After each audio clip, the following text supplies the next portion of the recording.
Thank you, Representative.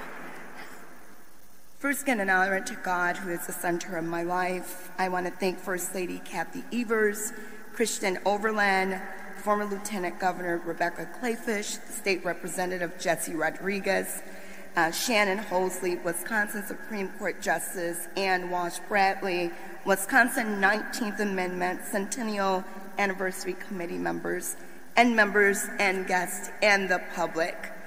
100 years ago, Wisconsin made history as we became the first state to ratify the 19th Amendment, enfranchising millions of women across the nation with access to the ballot box, empowering women with the right to vote, enshrined for them and women for generations to come, to the power to shape the destiny of their communities that they help build and care for so deeply.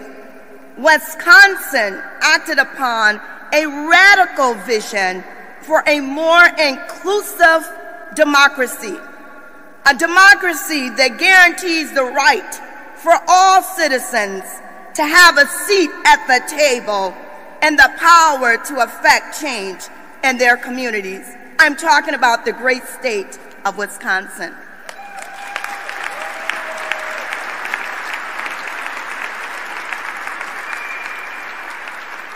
The 19th Amendment radically unpinned prevailing notions of gender and where exactly a woman's place was, not the strict confines of the home or garden, but anywhere women please, but especially here in the public square where the great question and challenges of our times are debated and solved to improve the lives of every woman, man, and child in this country. Yet, as we all know, the suffragette movement was brought about with the 19th Amendment that had some shortcomings. Let us not lie to ourselves. The women's suffrage movement at the time was controlled by white women at the expense of marginalizing the women of color. In fact, during the Women's Suffrage March of 1913 that occurred 6 years prior to Wisconsin ratifying the 19th Amendment, the great activist and journalist Ida B. Wells was asked to join a separate colored group of suffragists at the back of the procession. We cannot forget these wrongs if we hope to correct them. As Ms. Wells once said, the way to right wrong is to turn the light of truth upon them.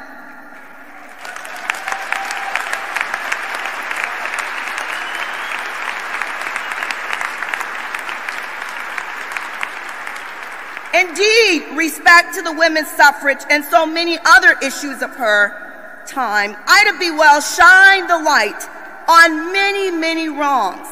Here in Wisconsin, Ezekiel Galipsky, a leader in Milwaukee's black community, sued for the right to vote and carried his case to the Wisconsin Supreme Court in 1865. In 1882, the word white was removed from the text of the constitutional articles of suffrage. But for women of color, a large swath of African American populations in the United States, we did not gain access to the ballot box until decades later during the 1960s civil rights movement, under the leadership of such trailblazers as Dorothy Height, Ella Baker, Rosa Parks, Diana Nash, and Claudette Colvins, and so many others. It is critical that we celebrate these women as well, because we too stand on the shoulders of our ancestors. And since this country has been benefited mightily from the wisdom and the power of the vote of the black woman and women of color, organizers from the black church, civic organizations, community groups, black fraternities and sororities, including my own, Delta Sigma Theta Sorority Incorporated. They work through the threat of violence, reprimand, and fear. Through the adversity, Black women have become a dominant voting bloc in the United States and in their community. In 2018,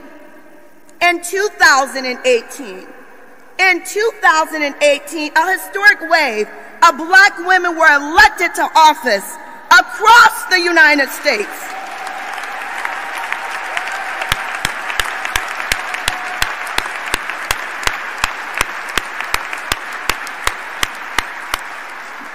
It was driven by the power of the vote of the Black woman.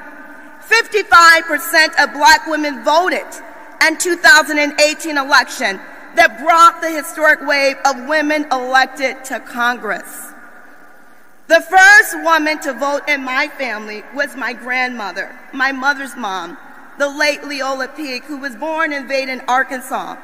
And when she personally contributed and participated in the Black women's suffrage, they would meet at other women's homes, they would meet at the parks, and they would meet at Black churches. So let us move forward to honor the great, complicated legacy with the knowledge that we can do better, because in Wisconsin, we know better.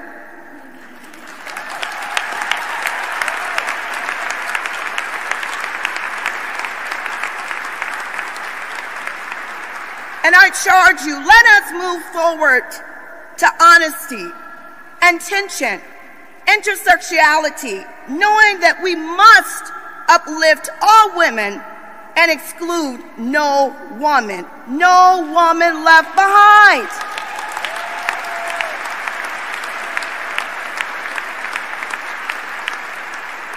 Let us collectively move forward to improve the rights and the powers of women everywhere in all areas of life to claim their rightful seat at the table. I stand here today in honor of the late Val Phillips, the first African-American woman constitutional officer to be elected Secretary of State in the great state of Wisconsin. I salute you.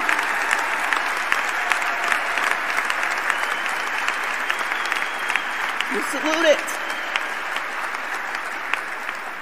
And we honor the critical history with this moment.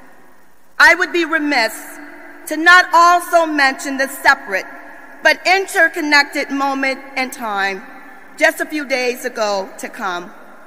Juneteenth would be commemorating the ending of slavery in the United States.